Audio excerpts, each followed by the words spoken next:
પાછો કરવા કાંઈક કામ ચીંધવું પડશે, પછી હું સમોસા ખાઈ આવું. આ છે ને 800 નો સરદાર છે, ક્યાંય નહીં જાય, મારે કાંઈક વિચારવું પડશે. ખિસ્સામાં ખાલી 20 રૂપિયા જ પડ્યા છે.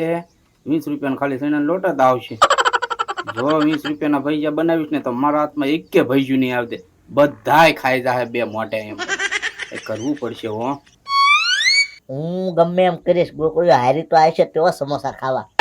એક કામ કરું, હું જ સમોસા ખાવા ન જાઉં તો ઈ ક્યાંથી ના આવશે? હા, હું તો ભૂખ્યો રહું, એને ભૂખ્યો રાખું, એટલે સમોસા ખાવાનું કેન્સલ. આમ જોવો તો ખરી, ખાઈને ખાઈને ડેબું વધી ગયું. એટલું ખાઈ જાય એમ આપણે લાવી એટલે તરત બે મોઢે ખાઈ જાય. એક કામ કરું, હવે મારે જ લેવા નથી જવું, ઈ લેવા જાય ને તરત ખાવું, નકર હું એની સામે ભૂખ્યો બેઠો રહું. એ ગગા શેઠ, હાજી મને પૈસા આપજો, મારે જર્સી લેવા.